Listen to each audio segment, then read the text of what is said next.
Hello, my name is Michael Berger, and I have an associate's degree in mechanical engineering and a bachelor's degree in digital science. I have a certificate in AutoCAD and cybersecurity.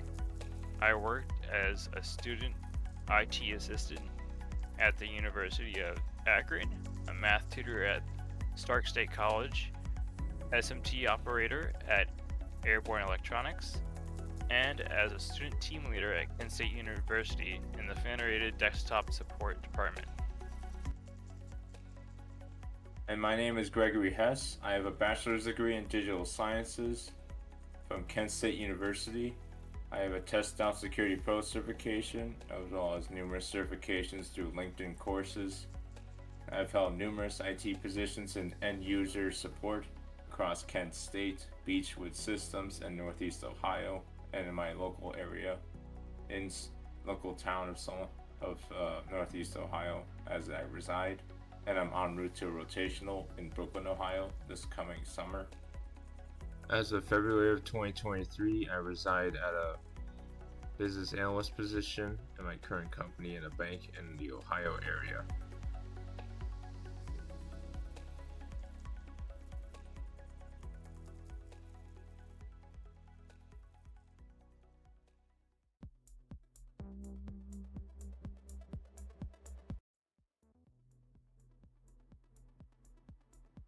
Hello everyone, welcome to another episode of the TechIT podcast. It is March 30th of 2024. Hope everyone's having a good spring and happy Easter to those who celebrate. My name is Gregory here, and we got a jam-packed episode here with you today. And here with me today is my friend Mike. Mike, how you doing? I'm doing pretty good. How you doing today, Greg? I've been good myself. It's been a busy March so far, and a busy situation for news in the tech environment. So let's jump right into it here with the big story of the U.S. Department of Justice, the DOJ, suing Apple. And again, for those that don't know, Apple is being sued for monopolizing the smartphone market, which already has a lot of stuff pointing to yes into my mind. But this has also been imposing extraordinary costs on developers, businesses, and consumers. And you can read the whole 88-page lawsuit in the Verge document that we'll put in with all the other stories we have that we covered today.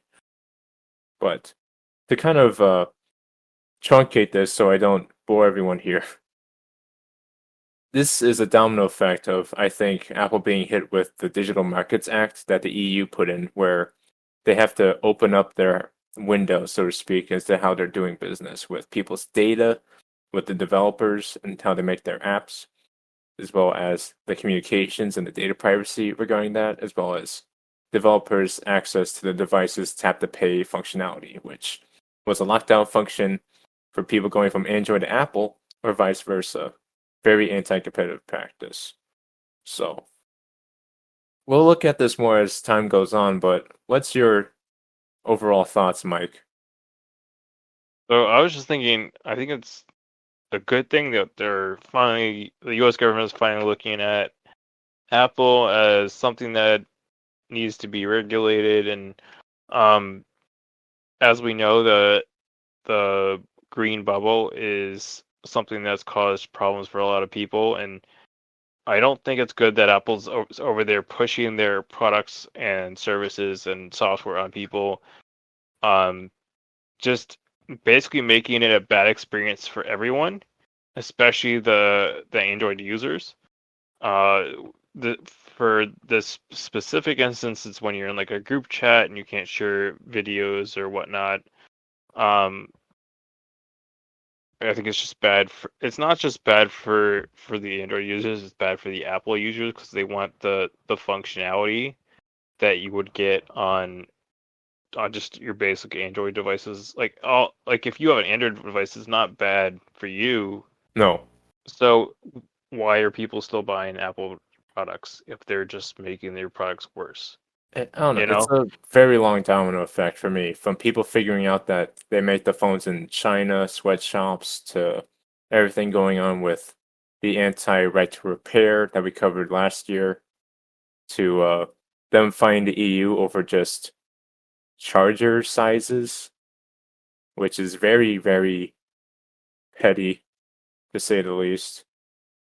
And just the fact that I kind of agree that they monopolize the market to an extent, because it is still kind of hard to find a smartphone that's not even Apple or Samsung. Like, it's hard to find a Samsung phone sometimes in a shop. You're still under US law or Apple guidelines not allowed to say that your tech repair shop fixes Apple iPhones and MacBooks. You get fined if you do that. If you advertise it on your business, Apple will fine you for not telling them first. So, we'll look at this further as time goes on here, but this Well, I is just a wanted to huge say story. before you wrap this up that it's not like Apple doesn't have the technology to. No, they don't. They've had They're this. deliberately making Android or interactions with Android users worse to Yeah. make their product look better. And I'm just glad that I think we talked about this early on in previous episodes where the EU kind of started their regulations and laws against. I think it started with cables, right? Where Yeah. they have their own Lightning cable, and the EU said no, you have to make it adaptable to USB-C because that's the standard now. And I think this is good because like if every device, every phone has the ability to use USB-C, it's good for safety reasons. Like let's say that you're in some place you don't know and your phone's low battery and you and the only cable available is a Type C. That's a good from the safety standpoint, just being able to charge your phone and maybe get like a Lyft or Uber or whatever Like ride access. sharing. Yeah, just or maybe you need to call 911 or whatever, you know? So I think it's Yeah. good from a safety standpoint. This is what I think this is what made the US government took a hard look at Apple is they're like, "Oh, we can start suing Apple now." So Yeah. um so then they brought up the lawsuit. So it kind of took a serious look at Apple and like what do we need to change? Are they a monopoly? Are they limiting people? Are they causing people to not be safe? Are they like Market. Are they taking affecting a the deep look market? at them? Yeah, they're just taking a deep look at them, and I think it's a good thing. Yeah, as well as ethics and morals, which Apple is not really kosher, so to speak, with morality in the positive standpoint. But Agreed. again, we'll keep a look at this as time goes on here, as I'm not really sure how fast the DOJ moves anymore with cases like this, but maybe they'll exponentiate themselves, like in a story we'll cover later on today.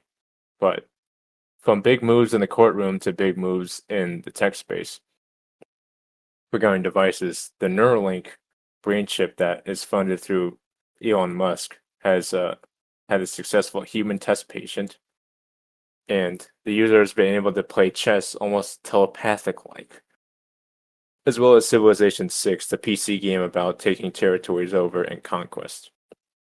And this is a huge step for just accessibility for those disabled because this user, a 29-year-old named Nolan Arbaugh, was paralyzed from the shoulders down after a diving accident, rendered him completely motionless, which is so tragic. But I've already had my thoughts on Elon Musk, but if he can make a good PR move with just good tech for good accessibility for good people that need to be able to move again, then that's special. To say I the think least. this is a good step in the right direction. Just Yep. helping someone that is immobile, being able to interact with the environment. Uh, like he can get on the internet, he can play games, he can watch videos. So definitely helping those in need. I think moving forward, it would be great for Neuralink to look into helping other people that have um, other kinds of injuries, brain damage, like depression, other kinds of brain problems. And I think he talked about being more invasive with some of his other products as well. I think it's something to keep an eye on though, because we don't want people to have an unfair advantage in the workplace, on video No. games. Just definitely something to keep an eye on. But another part of this product, I think, is it's wireless charging, which I believe is done through infrared wireless charging, Yeah, which to hair is a thin new. fibers. I think it's a new kind of charging that is has not seen a lot of products out there. So definitely something to keep an eye on. And we talked about this in a previous podcast with the infrared charging. Um, No, I think it was in 100% our wireless episode. 100% wireless podcast. So definitely go back and check that out if you're interested in that. Um, definitely something cool to keep an eye on and as it evolves.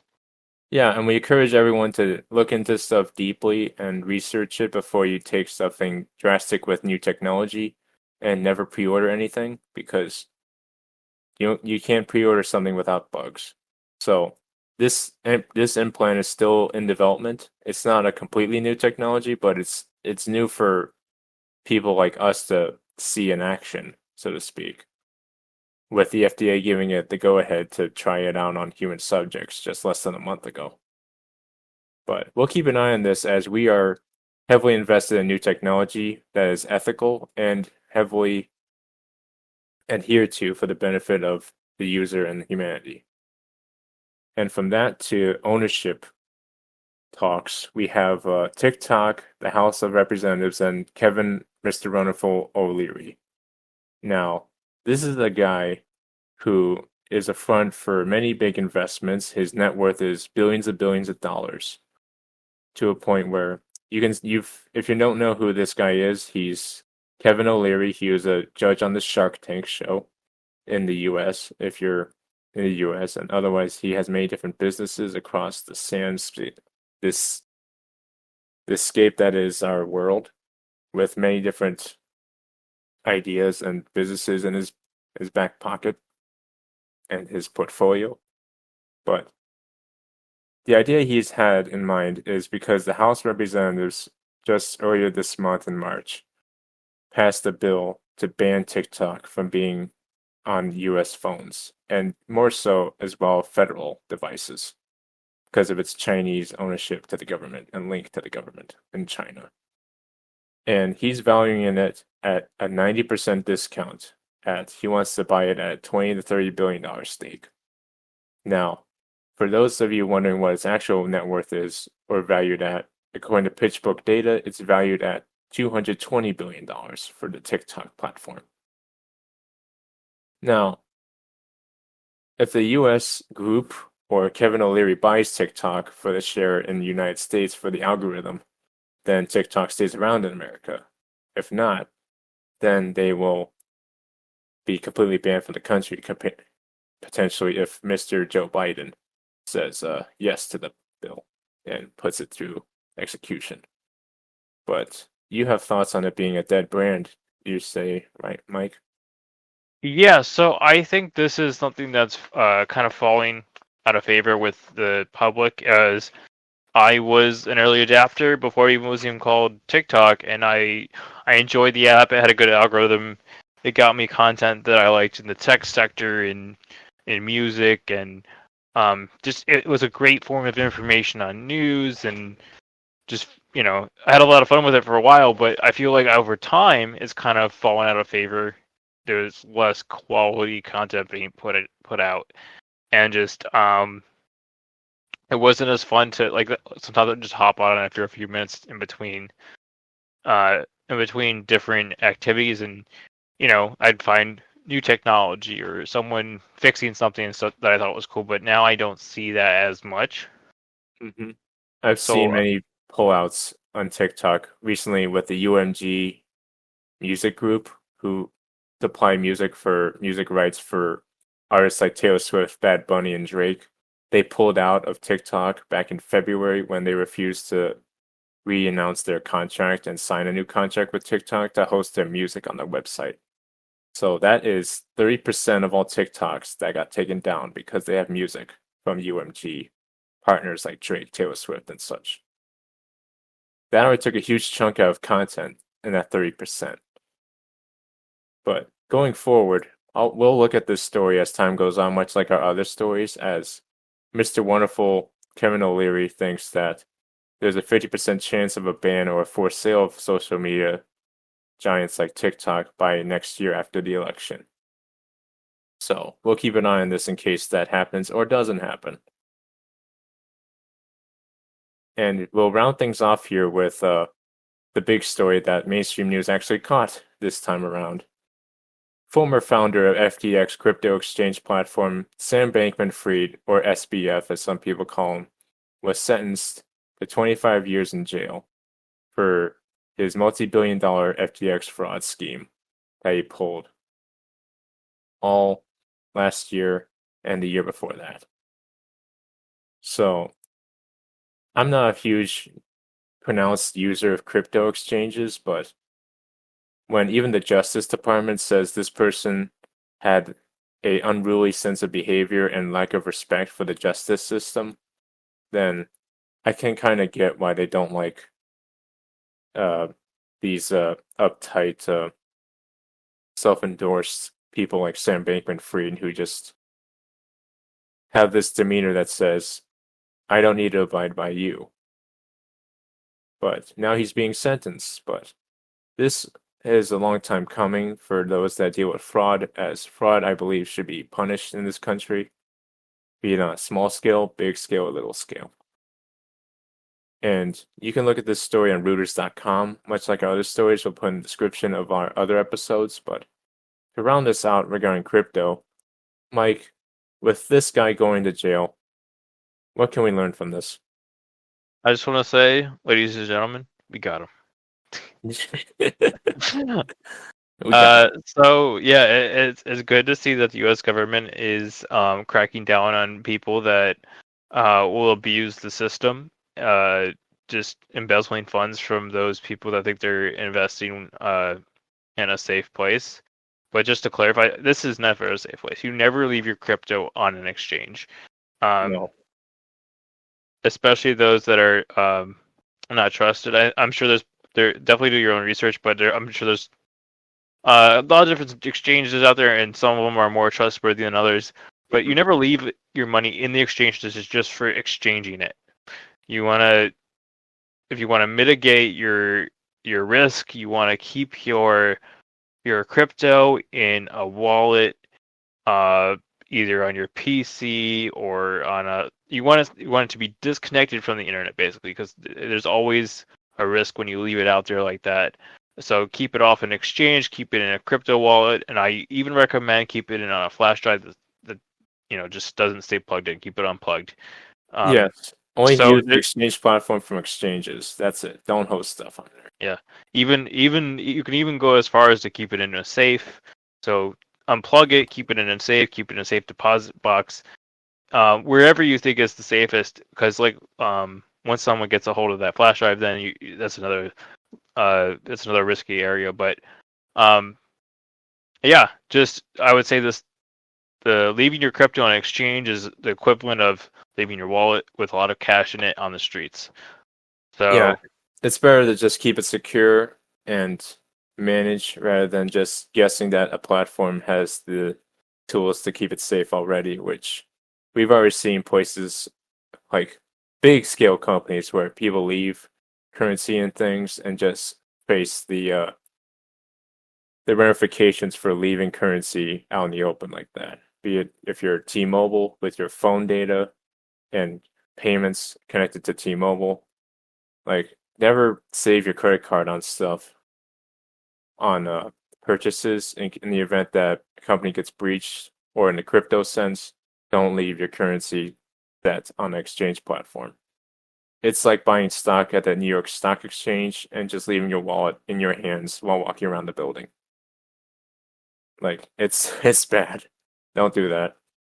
And it'll be interesting to see where this story goes from here regarding cryptocurrency as a whole, because the SEC is still investigating the other platform, Coinbase, for possible misleading and sketchy dealings that they don't like, in their opinion, as well as where crypto goes from here. I wonder, because it's still a new technology that people are starting to learn about in the Web 3.0 space. And I wonder if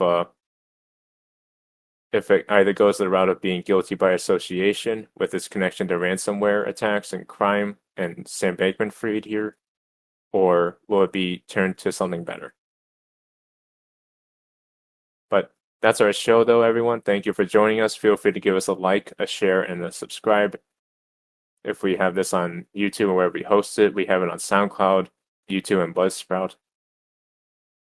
And feel free to check out our Patreon as well. Comment and we'll let you know about how to access our Patreon with good content and benefits for you to help us fund what we do here as we try to get the latest tech news for you. Thank you, Mike, for joining me also today on this fine day in March. Happy to. And to Yeah. our listeners, thanks for joining us, and happy Easter and stay vigilant. Stay vigilant, everyone. Take care.